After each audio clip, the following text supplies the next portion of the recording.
کہ دم کرنے کے حوالے سے بڑی مشہور حدیث مبارکہ ہے جس کو حضرت ابو سعید الخدری رضی اللہ تعالیٰ عنہ بھی روایت کرتے ہیں۔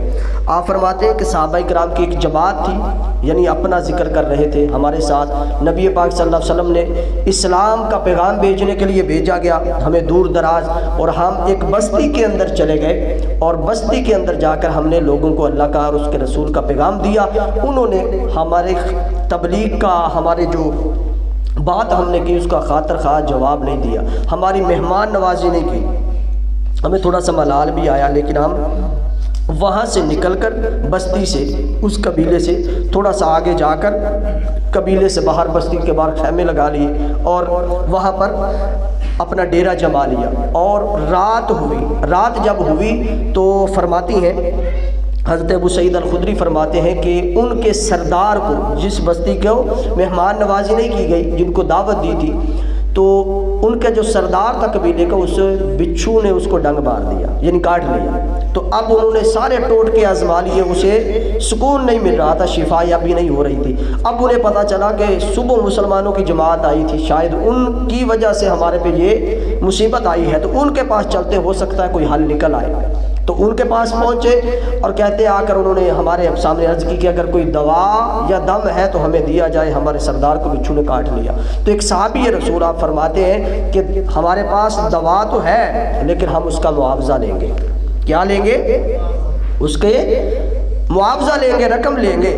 اور اس سے یہ بھی پتہ چلا کہ دم درود پہ اگر کوئی معاوضہ طلب بھی کر لیتا ہے تو یہ جائز ہے، ٹھیک ہے، لیکن یہ بھی نہیں ہونا چاہیے کہ کسی غریب کو دے کر اسے کنگلائی کر دیں، جیب بھی خالی کر دیں، کہ دم اس پہ ہو رہا ہو اور نظر جیب پر ہو، یہ بھی بات ٹھیک نہیں ہے، لیکن کرنا فی سبیل اللہ چاہیے۔ ہاں کوئی ضرورت ہو تو بندہ مانگ لیتا ہے، لیکن اگر اللہ کا کرم ہے تو پھر کیوں مانگتے ہیں؟ اللہ نے آپ کے توسل سے اگر کسی کو شفا دے رہا ہے تو آپ اس کو شفا یابی کے لیے اللہ کی رحمت سمجھے، آپ کو چنا گیا ہے تو آپ اس کو فی سبیل اللہ کریں۔ تو فرمایا کہ معاوضہ لیں گے، پھر اس کا حل بھی ہے۔ انہوں نے کہا ٹھیک ہے، لے چلو۔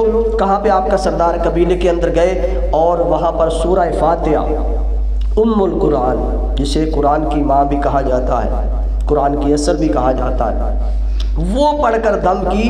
حدیث مبارکہ میں آتا ہے کہ وہ سردار اس طرح ٹھیک ہو گیا جیسے جانور کو باندھتے ہیں نا، اور یکدم چھوڑ دیا جائے تو وہ خودکتا ہے۔ سردار پہ جب سورہ فاتحہ پڑھی تو اس طرح وہ کھل کے جو ہے وہ ٹھیک ہو گیا، پہلے تکلیف کے اندر تھا اور کھل کے پھر چلنے پھرنے لگ گیا، دوڑنے لگ گیا، یعنی اتنی جلدی اس کی شفا یابی ہو گئی۔